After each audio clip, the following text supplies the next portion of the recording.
گزار پزړه د بربادۍ را کوي او راله د سر د دړ ګولۍ را کوي او دا دغه انسان دی او که خدای مرګرو ماله چې 2 وخته ډوډۍ را کوي او جامې پیزار را ناول وباسي بیا وایي دا سر پټ کټوپۍ را کوي. زمونږ چې جنگ راځي په ځمکه راځي،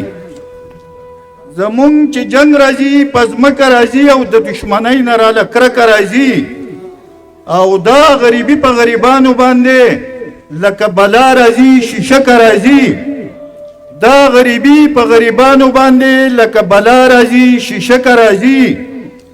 او دلته کې دومره قتل عام شوی دی د وینې بوی د هر سړک راځي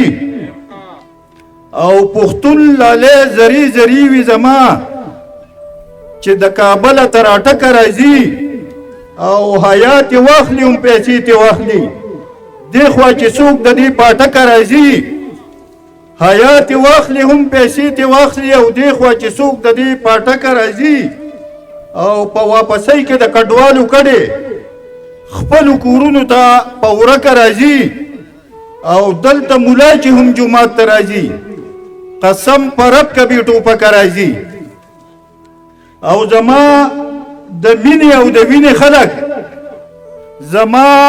د مینې او د وینې خلک زما زړګي ته دې بېشکه راځي او عثمان خیالي نه انصافي ډېره ده، عثمان خیالي نه انصافي ډېره ده او دا انقلاب به دلته ځکه راځي. ډېره زیاته مننه مهرباني او د ټولو ملګرو شکریه او راغلو میلمنو ته موږ په خیرالي وایو د سوات په خاوره ډېره مننه. او وای بیا د ګړۍ ستنې په شا چورلي، بیا د ګړۍ ستنې په شا چورلي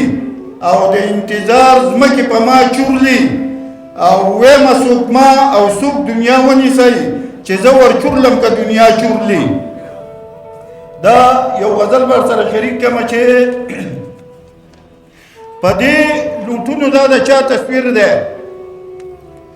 په دې لوټونو دا د چا تصویر دی، دومره یارانو چې اعلی تصویر دی او ښکلي سرونه ټیټ راځي ورپسې شهید خانه ښکلي سرونه ټیټ راځي ورپسې ډک د کماله د جنات تصویر دی او صورت صاحبو